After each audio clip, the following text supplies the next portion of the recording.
सबसे पहले तो इस कमरे में उपस्थित सभी यूथ कांग्रेस के साथियों को बहुत बहुत बधाई। आप लोगों ने बहुत मेहनत की और आज इस प्लेटफॉर्म तक पहुँचे हैं। काबिलियत की एक सीढ़ी आप लोगों ने ज़रूर पार कर ली है और झारखंड की आवाज़ बन करके आप आगे चमकेंगे, दहाड़ेंगे, मुझे ऐसा पूरा भरोसा है।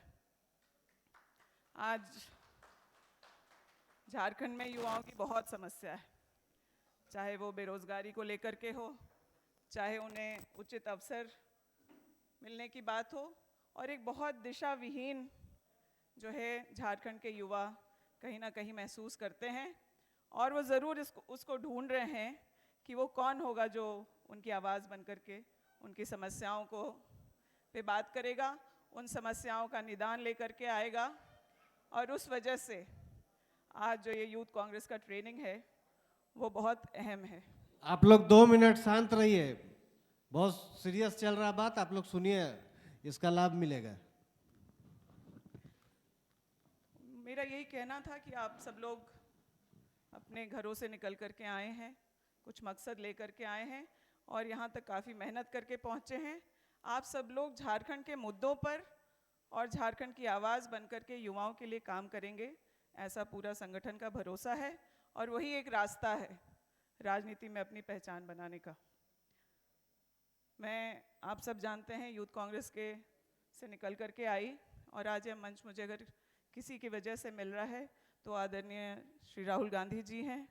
एक वही नेता हैं, आप सब भी ये महसूस करते होंगे कि पिछले 15 साल से युवाओं की लड़ाई या कोई ऐसा मुद्दा, वो चाहे किसानों का हो, महिलाओं का हो, किसी भी वर्ग की बात, अगर कोई ताकत से एक स्वर में लगातार बिना अपना स्टैंड चेंज किए अगर कोई एक नेता लड़ रहे हैं तो हम लोगों के आदरणीय राहुल गांधी जी हैं।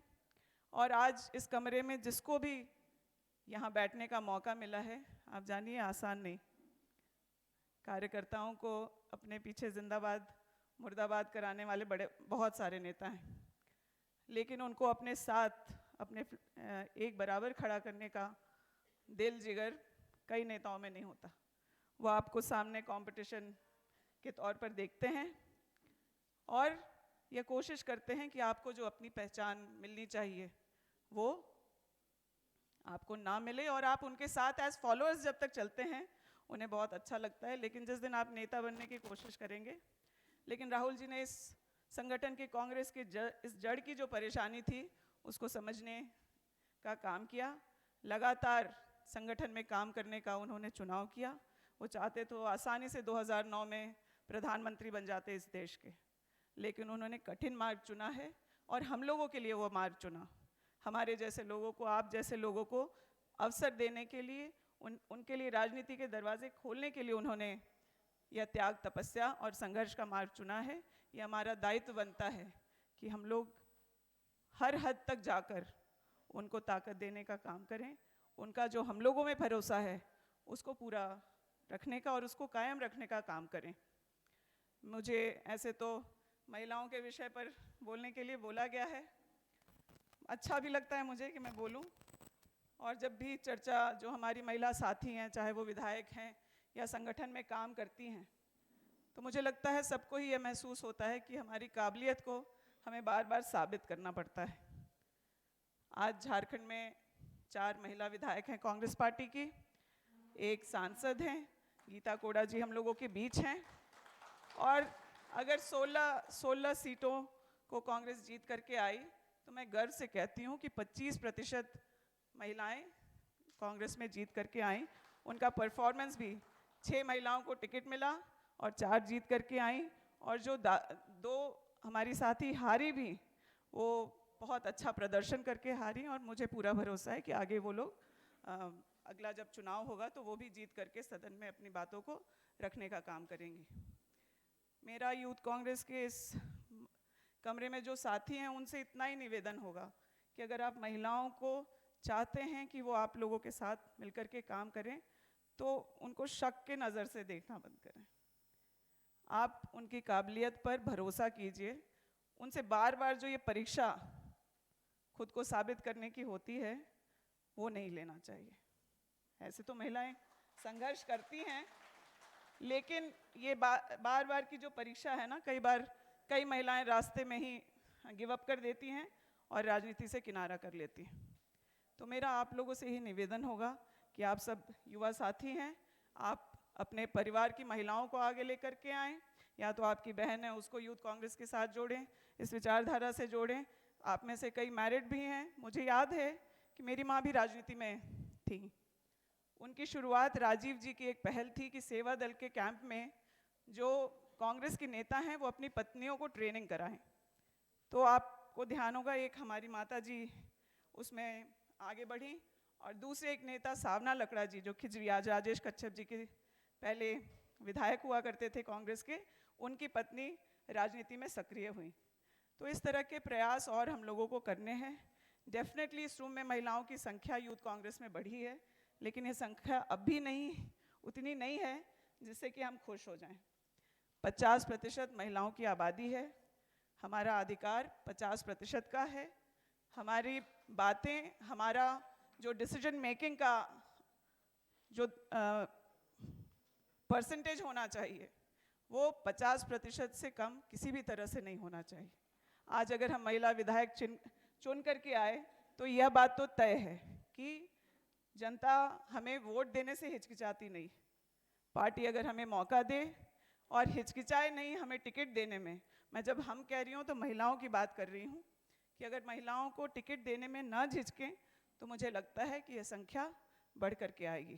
कांग्रेस पार्टी में यह झिझक बेशक कम है, मैं किसी के बारे में टिप्पणी नहीं कर रही हूँ, लेकिन टिकट देते वक्त हर पार्टी हमारे पार्टी में कम है ज़रूर, क्योंकि हम लोग लगातार, हमारी पार्टी और हमारे जो भी नेता रहे हैं उन्होंने अपना यह मंशा हमेशा ही साबित किया है कि महिलाओं के लिए काम अगर किसी ने किया या कर रहे हैं तो कांग्रेस ने है।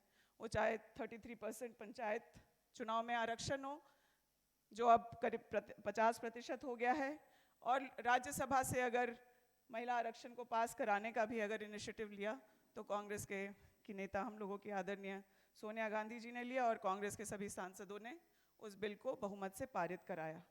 आज वह मंशा इस सरकार की नहीं है, हम लोगों ने देख लिया 2 बार पूर्ण बहुमत की सरकार है और महिला आरक्षण बिल का कहीं कोई चर्चा भी नहीं है। मेरा आप लोगों से यही कहना है कि आने वाले दिनों में पंचायत चुनाव है। मेरे से पहले ट्राइबल इश्यूज़ पर बात करने की बात थी यहाँ पर। मैं आज अगर यहाँ खड़ी हूँ तो मेरे एक सुझाव पर जो सवाल मुझे याद है, आप अनूप जी को भी याद होगा क्योंकि हम लोग एक साथ मिलने गए थे राहुल जी से, मेरा चुनाव अगर नेशनल कमेटी में किया गया था तो इस सुझाव से था कि झारखंड में पंचायत चुनाव करा देने चाहिए सर, क्योंकि झारखंड की ये जो हालत है वो लीडरशिप क्राइसिस की वजह से है। झारखंड में जिस प्रकार से नेता होने चाहिए थे उसमें कहीं ना कहीं कमी रही, और जो राज्य हमारे साथ बने, चाहे वो छत्तीसगढ़ हो चाहे उत्तराखंड हो, तो वहाँ पर जो लीडरशिप की बात है उसमें अगर हम कंपेयर करें तो झारखंड उस मामले में पीछे रहा। तो उस लीडरशिप क्राइसिस को दूर करने का एक ही उपाय है कि हम जड़ से शुरुआत करें। पंचायती राज हम लोगों के सरकार की देन है, उसमें जो रिप्रेजेंटेशन SC ST OBC भी होने का जो प्रावधान है वो कांग्रेस का दिया हुआ है।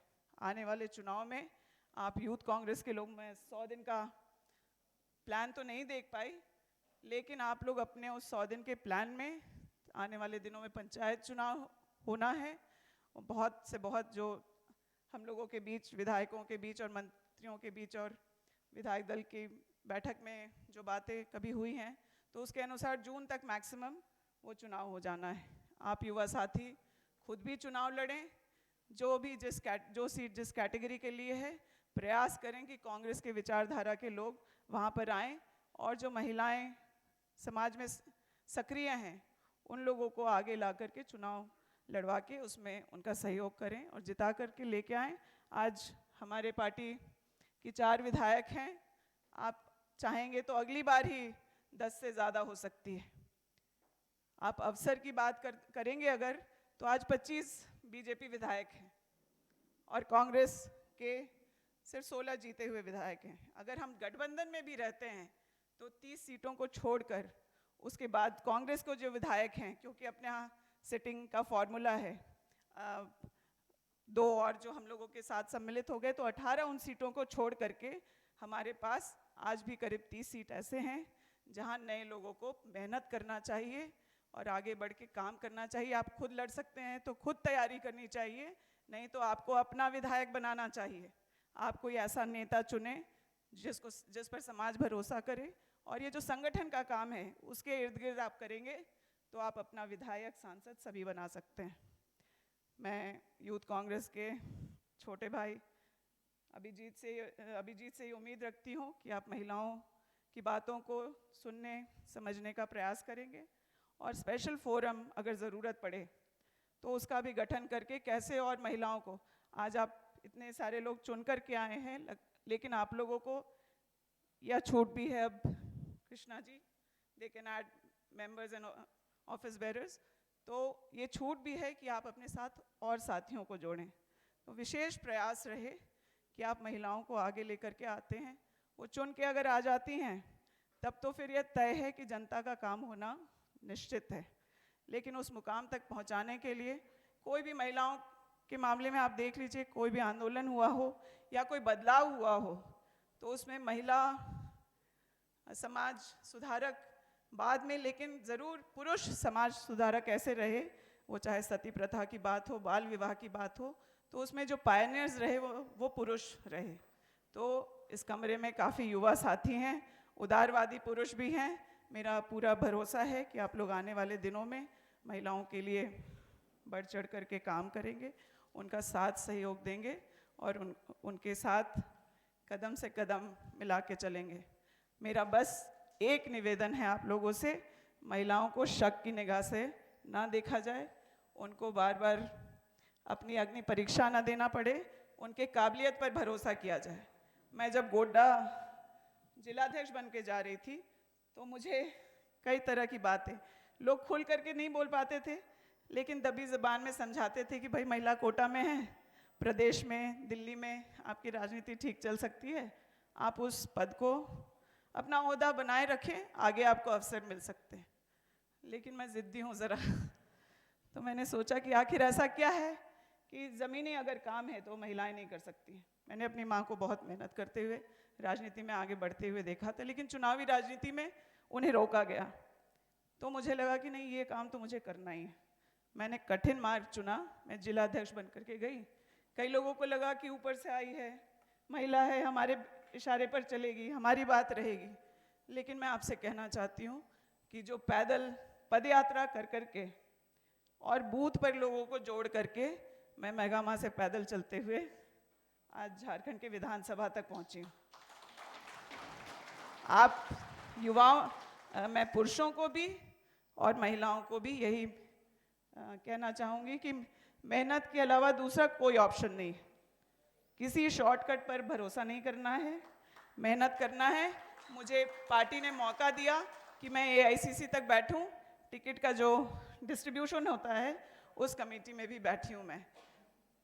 यहाँ पर मुझे लगता है वैसा मौका कृष्णा जी को मिला है, और अनूप जी क्योंकि अपने फादर के साथ बहुत क्लोजली काम किए हैं तो वो जानते हैं कि टिकट कैसे बंटती है। ज़मीन पर नेता आपस में लड़ते हैं, कार्यकर्ताओं को भी लड़ाते हैं, लेकिन जब टिकट की बात होती है तो उस टेबल पर बैठ करके सब आपस में सामंजस्य बना करके जो बेस्ट कैंडिडेट है उसको टिकट देते हैं। इसलिए आप लोग, कृष्णा जी ने जैसा कहा, काबिल बनिए, मौका खुद ब खुद आपके पास चल कर आएगा।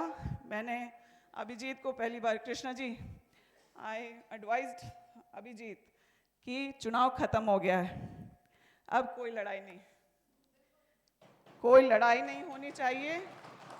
ये चुनाव अगर संगठन में हुआ तो वो आप लोगों को मान सम्मान दिलाने के लिए हुआ। कोई नेता ये ना बोल सके कि मैंने तुम्हें चुनाव जिताया है या तुम्हें यह पद दिया है। चुनाव के बाद अब आप लोग मिलकर के काम करेंगे, मेरा पूरा ऐसा भरोसा है। और ये इसलिए भी ज़रूरी है ताकि राहुल जी को के इस सिस्टम को कोई सवाल ना कर सके। आप लोग साथ में मिलकर के काम करिए और क्षेत्र की लड़ाई हो। अब कोई महगामा में आएगा तो मैं लड़ूंगी उससे, है ना? तो क्षेत्र की लड़ाई हो तो वहाँ अपना बेस्ट बनने का कोशिश करिए, लेकिन संगठन के अंदर अगर लड़ाई चलती रही तो हमारे जड़ की समस्या यही है, जो आज हमारे यहाँ फल और फूल नहीं लग रहे हैं, उसकी समस्या यही है कि हम बीजेपी वाले से नहीं लड़ रहे। हम लड़ रहे हैं कि हमारे सामने कौन कल टिकट का दावेदार बन करके आ जाएगा। लड़ाई भाजपा से होनी चाहिए और जमकर होनी चाहिए, और आसान लड़ाई नहीं है इन लोगों से। मैंने अपने चुनाव में महसूस किया। मुझे लगता था मैं 25,000 वोट से चुनाव जीत करके आऊँगी, क्योंकि यूथ कांग्रेस की ट्रेनिंग में बूथ मैनेजमेंट और अन्य चीज़ों को भी सीखने का काम किया था मैंने। 3 रात में उन लोगों ने मेरे 10,000 वोट कम कर दिए। कैसे क्या किए? जब आप सब चुनाव लड़ रहे होंगे तो आप लोगों को भी मैं एडवाइस करूँगी। लेकिन अगर बूथ पर तैयारी नहीं है तो कोई भी सीट निकालना असंभव है इस भाजपा के कार्यकाल में। इसलिए आप लोग भाजपा की विचारधारा से लड़िए, और अपने संगठन में लड़ाई करने की बजाय अपनी वो पूरी ताकत, मैं लड़ती हूँ अनूप से कभी कभी, लेकिन हम लोगों का मतभेद हो सकता है, मनभेद कभी नहीं होता। जब ज़रूरत है तो हम लोग कांग्रेस के लिए चट्टान की तरह एक दूसरे के साथ खड़े हैं। आप सब भी वैसा ही करेंगे। सभी जो हमारी विमेन ऑफिस बेयरर्स हैं और जो मेल ऑफिस बेयरर्स हैं, साथ मिलकर के काम करेंगे, एक दूसरे का साथ सहयोग देंगे और एक दूसरे की इज्जत करेंगे। मुझे पूरा भरोसा है। बहुत बहुत धन्यवाद। Thank you. धन्यवाद। हमको पता था कि आप जो मेरा क्लास लगाएंगे, लेकिन इस बात को लेके मैं एक बात और कहना चाहूँगा कि जब हम सर पढ़ाई करते थे तो जो सब्जेक्ट मेरा सबसे अच्छा था, उसी सब्जेक्ट में मेरे मास्टर हमको सबसे कम नंबर देते थे। हम बोले कि सर इसमें एक तो आपके पास पढ़ भी रहे हैं और नंबर भी कम दे रहे हैं, तो बोले कि इसके बाद जो तुमको नंबर देगा वो इससे कम कभी नहीं दे सकता है, इससे ज़्यादा देगा। तो ये आपने जो बताया है मुझे, निश्चित तौर से मेरे मार्ग को बेहतर बनाने के लिए बताया है। मैं उसको अपने अंदर में अनुसरण करूँगा। हमारे बीच में परम आदरणीय सांसद, जो हम महिला सशक्तिकरण की बात कर रहे हैं, अगर महिलाओं में आपने विधानसभा में हम लोगों का इज्जत बचाया है, तो लोकसभा में एकमात्र सांसद गीता कोड़ा जी ने हम लोगों का झारखंड में सम्मान बढ़ाया है। मैं उनसे अनुरोध करूंगा कि अपनी बातों से हम लोगों को मार्गदर्शन दें। आदरणीय गीता कोड़ा जी।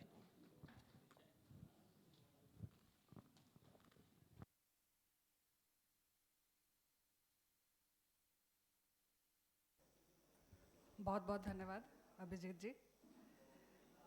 आज के इस कार्यक्रम के लिए मैं तमाम हमारे युवा साथियों को बहुत आभार और धन्यवाद करती हूँ कि पूरे प्रदेश से चुन चुन करके आज युवा साथियों को एक छत के नीचे आप ले आए हैं। ये अपने आप में ये दर्शाता है कि वाकई हमारा ये देश युवाओं का देश है।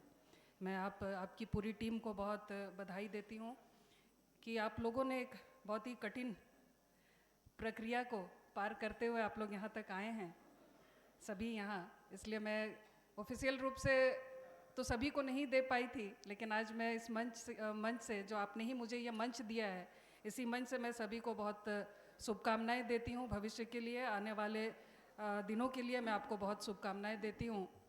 आज इस मंच पर जब मैं आई, इससे पहले अभिजीत जी ने मुझे जो टॉपिक दिया, मैं गहन चिंतन के साथ काफ़ी दिन मैंने थोड़ा रिसर्च किया इधर उधर। हालांकि ये मेरा बहुत ही प्रिय सब्जेक्ट है, लेकिन फिर भी मुझे थोड़ा रिसर्च करना पड़ा, क्योंकि मुझे जानकारी थी कि इस मंच पर कई गणमान्य आने वाले हैं। तो मैं भी चाह रही थी कि भाई मेरे भी शब्द कहीं थोड़े इधर उधर ना हो जाए, इसलिए मैंने पूरी तैयारी की। लेकिन आज जब यहाँ आई तो मैं गिनती के लोगों को देख रही हूँ, गिनती की महिलाओं को देख रही हूँ। मेरा सब्जेक्ट यही दिया गया था कि empowering women in Jharkhand political, लेकिन आज जब मैं यहाँ इस मंच से देख रही हूँ तो मैं गिन सकती हूँ अपनी उंगलियों पर, है ना अभिजीत? मैं गिन सकती हूँ कि हमारी कितनी बहनें यहाँ पहुँची हैं।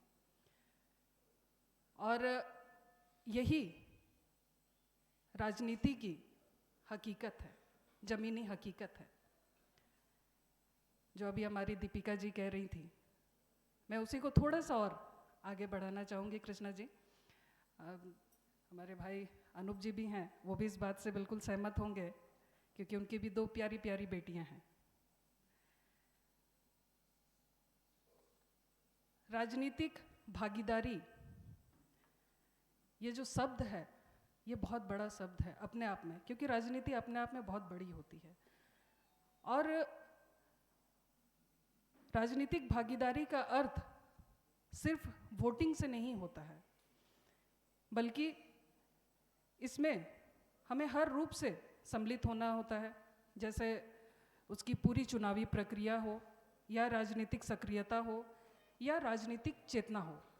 इन सभी में हमें सम्मिलित होना होता है, तभी हम राजनीतिक रूप से उसमें सम्मिलित हो सकते हैं। और इसमें हमारी महिलाएं कहीं ना कहीं बहुत पीछे हैं। उसका कारण जाने से पहले मैं झारखंड के परिदृश्य में थोड़ा सा आप लोगों को बताना चाहूँगी कि हमारा जो ये झारखंड प्रदेश है ये आदिवासी बहुल क्षेत्र है। हम सभी जानते हैं कि आदिवासी परिवारों में बच्चियों को भी, लड़कियों को भी समानता का अधिकार है। जितना एक बेटे को हम प्यार मान सम्मान देते हैं, उतनी ही बेटियों को भी हम देते हैं। लेकिन ये समाज भी जो बाहरी आवरण है उसे अछूता नहीं है। जब हम कहीं चले जाते हैं तो थोड़ा सा हमें भी वो बदलाव आना शुरू हो जाता है। तो इस झारखंड में यहाँ की जनसंख्या करीब करीब 3 करोड़ 80 लाख के करीब है। उसमें भी हम महिलाओं की संख्या कम नहीं है। करीब करीब हम महिलाओं की आबादी 1 करोड़ 95 लाख के करीब करीब है। उसमें भी अगर हम मतदाता की बात करें तो महिला मतदाताओं की संख्या 1 करोड़ 80,000 के अराउंड आ जाती है। ये 2011 के सेंसेक्स है, अभी हो सकता है कि बढ़ गई हो। तो उस मतदाता, जो हमारी महिला मतदाताएं हैं, ये इतनी ही हैं।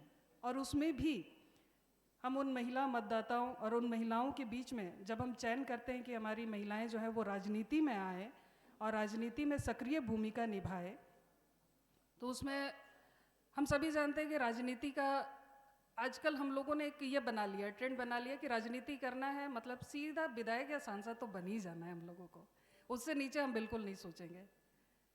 लेकिन राजनीति का ये असल मतलब नहीं है। राजनीति का मतलब है सेवा करना, समाज सेवा करना। और जो सांसद और विधायक बनते हैं वो नीति निर्धारक होते हैं, लेकिन समाज के निर्धारक आप हैं, जो समाज के साथ रहते हैं, जो राजनीतिक रूप से समाज में चेतना जगाते हैं, समाज को सही दशा और दिशा देते हैं। वही तो नेता होता है जिसको लोग फॉलो करते हैं, उनकी बातों को, उनके विचारों को फॉलो करते हैं कि नहीं भाई ये इस बंदे ने बिल्कुल सही बात कही है। अगर ये बंदा कह रहा है कि नहीं आज हम लोगों को ये सड़कें बनानी है तो बिल्कुल बनानी चाहिए। आज जिस लड़के ने कहा है कि नहीं भाई कॉलेजों में फीस माफ़ होनी चाहिए क्योंकि हमारे स्टूडेंट जो है वो पैसा नहीं दे पाते हैं, तो बिल्कुल इसने सही कहा। तो वो आपके पीछे लोग आना शुरू होते हैं। तो यही तो राजनीति और राजनेता है। और इसमें कहीं ना कहीं हम लोग थोड़ी सी कंजूसी करते हैं कि महिलाओं को हम आगे आने नहीं देते। मैं सीधे सीधे ये बात कह रही हूँ, इसमें आप लोगों का दोष नहीं है। यहाँ जितने हमारे भाई बैठे हैं ये ना सोचे कि भाई मैडम को हमने टॉपिक दे दिया महिलाओं का तो महिलाओं के लिए ही बोले। भाई डर भय मुझे भी थोड़ा है क्योंकि हमारे भाई नाराज़ ना हो जाए बहनों को खुश करने के चक्कर में। तो इसलिए आप लोग चिंता ना करें, मैं आप ही लोगों के बारे में बात कर रही हूँ, आप ही लोगों के अच्छे के लिए बात कर रही हूँ। तो जो हमारी आज मैं यही कह रही हूँ कि ये आप लोगों का दोष नहीं है, बल्कि कहीं ना कहीं ये हमारे पूर्वजों ने हमारे मन में जो बीज बो दिया है कि नहीं भाई लड़की है, इसे अकेले नहीं चलने देना है, इसके साथ या तो भाई रहेगा या पिता रहेगा, शादी ब्याह हो जाएगा तो भाई पति जाने। यही हम लोगों ने सोच रखा है। और कहीं ना कहीं यही बीज हम लोगों ने अपनी बहनों पर, अपनी पत्नियों पर, अपनी बेटियों पर थोप दिया है। आज यही कारण है कि ज़्यादातर हम में से महिलाएं जब कहीं निकले तो वो थोड़ा सोचने लगती है कि भाई हम निकले तो हैं, लेकिन पता नहीं पीछे से कब फ़ोन आ जाए पापा जी का कि बेटा कहाँ हो, तो मार्केटिंग छोड़ो, फिल्म छोड़ो, पहले वापस घर चलो। तो ये हम लोगों ने बो दिया उनके अंदर। तो जब वो अपनी रोज़मर्रा की ज़िंदगी नहीं जी सकती खुले रूप से, तो क्या वो राजनीतिक रूप से वो सोच सकती है? क्या उसके अंदर वो चेतना आ सकती है राजनीतिक रूप से कि मुझे तो भाई मुखिया का चुनाव लड़ना है, मुखिया की जो जिम्मेदारियां वो निभानी है, या फिर मुझे विधायक बनना है तो विधायक की जो जिम्मेदारियां वो मुझे निभानी है? वो नहीं सोच सकती। हमें यहाँ अपनी सोच को बदलना होगा। अपने घर परिवार से हमें ये सोच बदलना होगा कि भाई जब हम राजनीति कर सकते हैं, एक पुरुष अगर राजनीति कर सकता है तो महिला भी राजनीति कर सकती है। और इसका सबसे बड़ा अगर कोई उदाहरण मैं अपने आसपास देखती हूँ तो मैं खुद हूँ, स्वयं हूँ। मैंने जैसे कहा पहले ही कि मैं एक आदिवासी परिवार से संबंध रखती हूँ, तो मैं घर में सबसे बड़ी बेटी हूँ। मेरे पिता ने कभी मुझ पर कोई पाबंदियाँ नहीं लगाई, हमेशा एक बेटे के रूप में उन्होंने मुझे सराहा, आगे बढ़ाया। और ससुराल भी मुझे टचवुड जो हम लोग कहते हैं बहुत अच्छा मिला है। मेरे पति मधु कोड़ा जी, उन्होंने कभी मुझे कहीं रोका टोका नहीं। इसे आप कह सकते हैं एक्सीडेंटल रूप से मैं राजनीति के रूप में राजनीति कर रही हूँ। लेकिन जब मैं राजनीति में आई, क्योंकि उस समय का जो माहौल था, आप लोग सभी जानते हैं कि क्या हुआ, मैं किस तरह से राजनीति में आई। आ तो गई, ऐसा लगा कि पता नहीं कौन से समुद्र में मुझे ढकेल दिया गया है, कब किधर जाना है, किधर तैरना है, मुझे पता ही नहीं है। साथ में एक साल की बच्ची थी, बड़ी बेटी उस समय साल भर की थी। तो पारिवारिक जिम्मेदारियों के साथ साथ मुझे राजनीतिक जिम्मेदारियां भी निभानी थी। जैसे दीपिका जी ने कहा कि हमें भी शक की निगाह से देखा गया कि भाई सहानुभूति वोट तो मिल गया, अब बस 5 साल उसके बाद तो देखा जाएगा। तो मुझे सहानुभूति वोट के रूप में बिल्कुल अच्छे, बल्कि मधु कोड़ा जी से ज़्यादा ही मुझे वोट मिला और अच्छा खासा वोट मिला। मैं निर्दलीय जीती। अब ऊपर से निर्दलीय पार्टी हो तो भाई एक सपोर्ट सिस्टम रहता है कि आपको चलिए आपके जिला अध्यक्ष है, आपके प्रखंड अध्यक्ष है, या फिर प्रदेश में आपके नेता हैं, वो आपको सपोर्ट करेंगे। लेकिन मेरे साथ तो कोई नहीं था। मुझे संगठन को भी जिंदा रखना था और अपने आप को भी मुझे सरवाइव करना था। तो इस बीच में मेरे ससुर ने मुझसे कहा कि बेटा तुमने जो जिम्मेदारियां ली हैं उसे तुम निभाओ, बाकी हम लोग सब देख लेंगे। मेरे ससुर पढ़े लिखे नहीं हैं, वो सेल में एक मजदूर थे, मजदूरी करते करते वो रिटायर हुए थे। लेकिन उनकी सोच इतनी बड़ी है कि आज भी मैं उनको बहुत मानती हूँ। उनका पॉलिटिकल सोच बहुत है। और पति ने भी कभी ये नहीं कहा कि तुम नहीं कर सकती हो, तुम कर सकती हो। उन्होंने कभी कहीं ये रोक टोक नहीं की कि नहीं तुम्हें यहाँ ये बोलना है या इस तरह से चलना है। आजकल जो एक ट्रेंड है, हम लोग कहते हैं पति या मुखिया पति, तो वो वाला सिस्टम हमारे यहाँ नहीं था। तो मुझे पूरी छूट मिली, क्योंकि मधु कोड़ा जी 3 वर्ष साथ में नहीं थे। तो वो 3 वर्ष जो थे मेरे लिए बहुत कठिन भी थे, बहुत सीखने का मौका भी मिला और लोगों का स्नेह आशीर्वाद भी मिला। और चीज़ें ऐसे होते गई, क्योंकि मुझे शुरू से काम करने का, सामाजिक काम करने का मन था। और ये एक प्लेटफॉर्म मुझे मिला विधायक के रूप में, एक राजनीतिक रूप में, कि मैं ज़्यादा से ज़्यादा काम कर सकूं। और लोगों का विश्वास जमता गया। हम लोगों ने विधानसभा में भी अच्छा काम किया, लड़ते झगड़ते, इंडिपेंडेंट होते हुए भी हम लोगों ने कई काम हम लोग लड़ झगड़ के ले गए। और आज उसी का नतीजा है कि 2014 में इंडिपेंडेंट रहते हुए 2nd पोजीशन रहा और 2018 में पार्टी ने मुझ पर विश्वास जताते हुए पार्टी ज्वाइन कराया। और 2019 में हम लोगों ने सिंहभूम लोकसभा से भारतीय जनता पार्टी के उस समय के तत्कालीन, जो अब नहीं रहे, तत्कालीन प्रदेश अध्यक्ष को हरा करके हम लोग आज ये सीट निकाले हैं। तो ये मैं अकेले नहीं, बल्कि हमारे संगठन के लोगों के मेहनत से, उन लोगों के सहयोग से ये सीट हम लोग जीते हैं। उसमें वहाँ पीछे बैठे हमारे लोग चाईबासा से आए हैं, उन लोगों ने भी बहुत मेहनत किया। प्रीतम है, पीके है, तो इन लोगों ने बहुत मेहनत किया। यहाँ ये हमारे परिदोष जी हैं, इन लोगों ने बहुत मेहनत किया। और एक जो मोदी लहर में भी हम लोगों ने वो सीट निकाली। तो इसमें संगठन का बहुत अहम योगदान था। इसमें महिलाओं का मुझे बहुत सहयोग मिला। हर कदम पर महिलाओं ने बढ़ चढ़ करके हिस्सा लिया और आज उन लोगों ने विश्वास जताते हुए उस चाईबासा सीट से मुझे विजय किया। लेकिन क्या सिर्फ हम लोग महिलाएं क्या सिर्फ वोट देने के लिए हैं? क्या निशा जी, हम लोग वोट देने के लिए नहीं है, बल्कि राजनीति में हमारी भी सक्रिय भूमिका होनी चाहिए। और ये कैसे आएगा? इसके लिए जो मैंने जैसे कहा कि सामाजिक बंधन सबसे पहले तो हमें वो कहीं ना कहीं ख़त्म करना होगा। जो सामाजिक बंधन हम लोगों ने बांध रखे हैं कि नहीं ये नहीं कर सकती है क्योंकि ये लड़की है, तो मुझे प्रियंका जी के शब्द याद आते हैं, लड़की हूँ लड़ सकती हूँ। तो बिल्कुल उन्होंने सही कहा, लड़की हूँ लड़ सकती हूँ। और हमें राजनीतिक रूप से हमारी महिलाओं को प्रोत्साहित करने की आवश्यकता है। हम लोग प्रोत्साहन कहीं ना कहीं नहीं देते हैं कि भाई ये लड़की है तो हमें इसे प्रोत्साहित नहीं करना है, ये तो चलो अब आ गई गाड़ी, क्योंकि हमें बोला गया है परदेश से कि भाई कार्यक्रम है तो महिलाओं की भागीदारी भी होनी चाहिए। हमने एक स्कॉर्पियो बुक कर दिया कि भाई इसमें सब लड़के भर के आ जाना, सब लेडीज़ लोग भर के आ जाना, तो ये नहीं होना चाहिए। बल्कि उसे हम सही स्थान अगर हम राजनीति में नहीं देंगे, क्योंकि वो भी आज आप विश्वास नहीं करिएगा कि कई गाँव में हम लोग जाते हैं तो वहाँ की जो लड़कियाँ हैं, औरत हैं, वो लोग अपने साथ साथ अपने गांव के लिए भी काम कर रही है, जो एसएचजी हम लोग बोलते हैं। तो ये एक बहुत बड़ा बदलाव महिलाओं के नेतृत्व में आया है और ये एसएचजी की परिकल्पना इसी कांग्रेस पार्टी ने की है।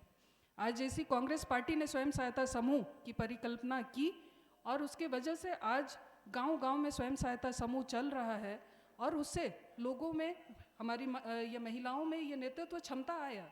आज वो पैसे बचाने के साथ साथ उस 10-12 महिलाओं का नेतृत्व करती हैं। तो आज उसी का नतीजा है जो मैंने अनुभव किया कि पंचायत चुनाव में जो स्वयं सहायता समूह जो चला करके जो लीड करके आई महिला, पंचायत चुनाव में ज़्यादातर वैसी ही महिलाएं मुखिया, पंचायत समिति या फिर जिला परिषद बनी जिन लोगों ने स्वयं सहायता समूह में काम किया, क्योंकि उनको एक टीम वर्क करने का उनको मौका मिला, एक नेतृत्व करने का उनको मौका मिला और इसी का उन लोगों ने फ़ायदा उठाया और ज़्यादा से ज़्यादा संख्या में ये महिलाएं जीत करके आईं। तो इसी तरह हमें उन्हें और प्लेटफॉर्म देने की आवश्यकता है। मैं यही कहूँगी कि हमें अपने पर विश्वास रखना है, भरोसा रखना है कि भाई हम कर सकते हैं। और जो राजनीतिक द्वेष है उसे हमें थोड़ा सा कंट्रोल करना होगा। मैं इसलिए, क्योंकि हमारे पुरुष भाई हैं बहुत सारे, मैं इसलिए कह रही हूँ कि थोड़ा सा कंट्रोल करना होगा भाई। तभी हम जो कह रहे हैं कि भाई 33% आरक्षण हमें चाहिए, हम तो वहाँ लोकसभा में चिल्लाते रहते हैं कि भाई 33% आरक्षण आपको देना होगा। हमारे साथ सोनिया गांधी जी भी चिल्लाती हैं। लेकिन ये आरक्षण कैसे संभव है? क्योंकि कोई भी गाड़ी क्या एक चक्का से चल सकता है सन्नी जी? अभी तक तो ऐसा कोई आविष्कार नहीं हुआ। 2 चक्के तो चाहिए ही, तो एक महिला एक पुरुष चाहिए ना राजनीति को चलाने के लिए। तो इसलिए हमें दोनों को बराबर ये देने चाहिए, मौका देना चाहिए। और अभी हमारे सामने ये पंचायत चुनाव है, इस पे हम ज़्यादा से ज़्यादा भागीदारी सुनिश्चित करें। मैं सभी हमारे यूथ भाइयों से यही अनुरोध करूँगी। मैं ज़्यादा लंबा नहीं करूँगी क्योंकि वैसे भी मुझे कम बोलने के लिए मुझे जाना जाता है, मैं बहुत कम बोलती हूँ, इसलिए मैं ज़्यादा आप लोगों को उबाऊँगी नहीं। मैं बस यही कहना चाहती हूँ कि आने वाले पंचायत चुनाव में भी हम लोग ज़्यादा से ज़्यादा भागीदारी सुनिश्चित करें, उसमें हमारी बहनें ज़्यादा से ज़्यादा आगे आएँ और पार्टी का उन्हें सपोर्ट रहे। हमारे यहाँ अभिजीत जी हैं, मैं उनसे यही कहूँगी कि जितनी भी हमारी पंचायत में जो आएंगी महिलाएं, क्योंकि कई यूथ महिलाएं आती हैं, तो उन्हें अपने साथ जोड़े और उन्हें वो संरक्षण दे, क्योंकि कहीं ना कहीं हम लोग राजनीतिक संरक्षण नहीं दे पाते हैं, इसलिए वो लोग बैक हो जाती हैं। तो राजनीतिक संरक्षण जरूरी है और मैं चाहूँगी कि इस पर भी आप लोग थोड़ा सा ध्यान रखते हुए उस तरह की रणनीति बनाएं। तभी हम लोग जो सपना देख रहे हैं कि भाई हमें 33% महिलाओं को आरक्षण मिले, हम लोग महिलाओं को हम लोग आगे बढ़ाएं, तो ये तभी संभव है जो जैसे कि दीपिका जी ने कहा कि ज़मीनी स्तर पर हम लोग उनको आगे बढ़ाएं। और हमारे पास एक बहुत ही स्वर्णिम इतिहास है हमारे कांग्रेस पार्टी का कि हम महिलाओं को सबसे ज़्यादा हम सम्मान देते हैं। जो हमारी प्रथम हमारी प्रधानमंत्री रही हैं श्रीमती इंदिरा गांधी जी, जो 15 वर्षों तक जिन्होंने शासन किया, 15 वर्ष तक देश को चलाया, तो ये कहीं और से नहीं बल्कि हमारे कांग्रेस पार्टी के संगठन से वो आई हैं, कांग्रेस पार्टी से हैं। तो ये हम लोगों के लिए गर्व की बात है। इसी तरह जो देश की प्रथम राष्ट्रपति थी प्रतिभा सिंह पाटिल जी, वो भी हमारे कांग्रेस पार्टी से ही थी। तो इसलिए कांग्रेस पार्टी ने महिलाओं को सम्मान दिया है। अब हम सभी की बारी है कि हम महिलाओं को सम्मान दें। इन्हीं चंद शब्दों के साथ बहुत बहुत धन्यवाद। जोहार। धन्यवाद मैडम, आपका यशस्वी भाषण सुने। और पिछला बार मैं भी टिकट मांग रहा था, दुर्भाग्य से नहीं मिला, तो लगा कि अब करियर इसमें क्या रहेगा नहीं रहेगा, और फिर प्रियंका जी का आ गया कि 40% महिलाओं को देंगे। तो सबसे पहले जो मेरा प्लान था कि शादी करो, मेरा अगर कुछ नहीं हो पाया तो कम से कम पत्नी का हो जाए। दुर्भाग्य से पत्नी ऐसा मिली है जिसका पॉलिटिक्स से कोई इंटरेस्ट नहीं है। तो अब देखते हैं मेरा क्या होगा। खैर, आपको पूरा भरोसा दिलाते हैं कि पूरा निष्ठा के साथ, ईमानदारी के साथ, ईमानदार प्रयास हम लोग करेंगे कि अधिक से अधिक बहनों का भागीदारी युवा कांग्रेस में हो। और पहला कार्यकारिणी में हम लोगों ने ये कहा है कि जिला में या प्रखंड में जितनी भी बहनें हैं उनको इमीडिएट बहाल कर दीजिए पद देकर। उनके लिए कोई नियम और कानून नहीं है। तो ये भरोसा आप लोग को इसलिए दिला रहे हैं कि महिलाओं को लेकर युवा कांग्रेस सशक्त है, बहुत सिंसियर है, और आने वाला वक्त में ये चीज़ आपको दिखेगा। अभी हम लोग कल्चरल प्रोग्राम भी यहाँ पे आयोजित किए हैं 7 बजे से, लेकिन सर को भी फ्लाइट पकड़ना है। तो सबसे पहले आपको भी, अच्छा, तो पहले मैं गोड्डा जिला युवा कांग्रेस के पूरे टीम से अनुरोध करूंगा कि आप यहाँ पे आ जाए। गोड्डा जिला युवा कांग्रेस के टीम से मेरा अनुरोध होगा कि यहाँ पर आ जाए। और मैं आदरणीय दीपिका पांडे जी से अनुरोध करूंगा कि आप आएँ और मैडम को मोमेंटो जो है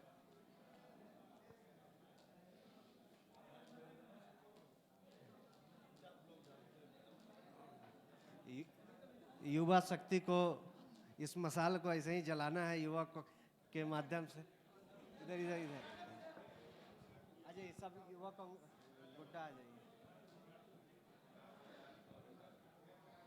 अब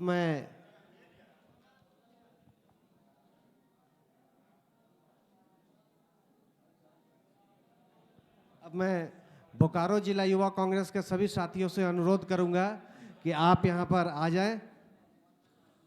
और इसके बाद चाईबासा जिला युवा कांग्रेस के टीम से अनुरोध करूंगा कि आप लोग यहाँ पर आ जाएंगे।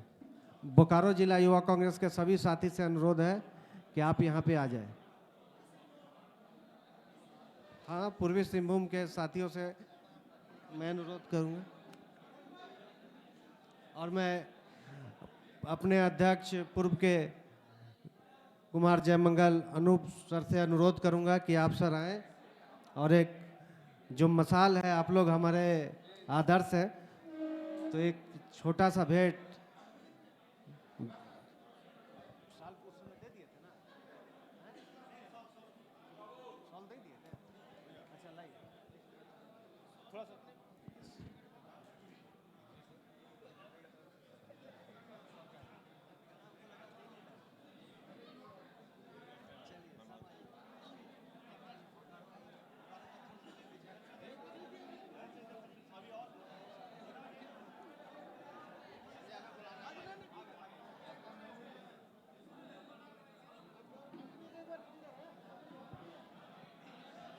अब मैं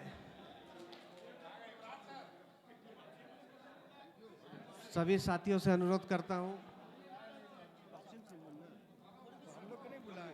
पूर्वी सिंहभूम के सभी साथियों से अनुरोध है कि आप आ जाएं।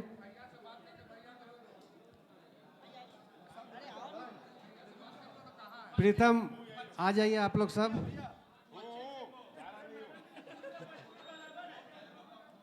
चाईबासा, मेन चाईबासा है। खैर कोई बात नहीं।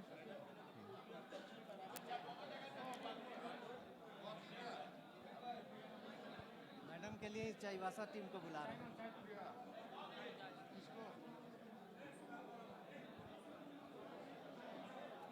उनको तीर वाला दीजिए।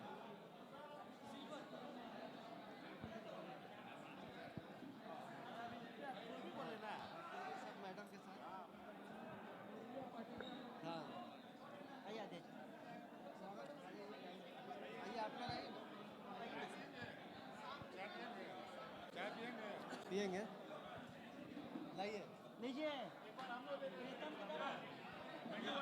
वो वाला आपके यहाँ गया है, लेकिन दूसरा है, ये थोड़ा सा अलग हो।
अब मैं इमरान सर से अनुरोध करूंगा कि कृष्णा सर को आप मोमेंटो दे के सम्मानित करें।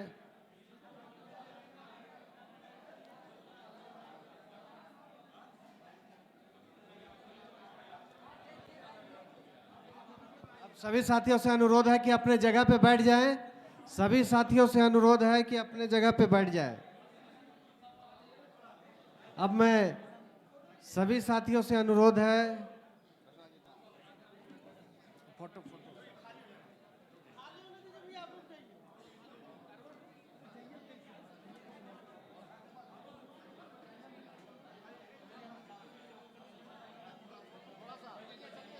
चलिए चलिए चलिए भैया प्लीज बैठ जाइए। आप लोग सब कृपया करके बैठ जाइए। अनुशासन का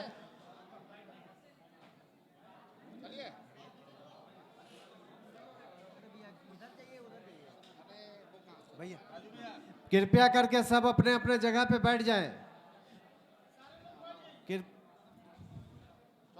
कृपया करके सब लोग अपने अपने जगह पे बैठ जाएं। अब सभी मैं अभय जी से मैं अनुरोध करूंगा, अभय तिवारी जी से, कि अभय सर, सन्नी जी से मैं अनुरोध करूंगा कि यहाँ पे आ जाएं।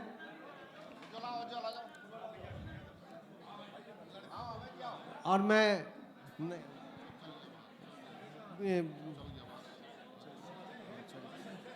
सभी उपाध्यक्ष से अनुरोध है कि सब लोग यहाँ आ जाएं।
एक मिनट।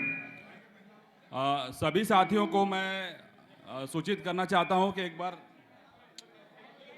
अरे यार screen, Moin Moin Moin screen slide. जिन किसी साथी को चीफ एनरोलर बनना हो डिजिटल मेंबरशिप कैंपेन में, उनके लिए आदरणीय मयूर शेखर जी की तरफ से एक मैसेज आया है जो स्क्रीन पर डिस्प्ले हो रहा है। जिस किसी को भी चीफ एनरोलर बनना हो डिजिटल मेंबरशिप के लिए, वो अपना नाम, अपने कॉन्स्टिट्यूएंसी का नाम, मोबाइल नंबर सामने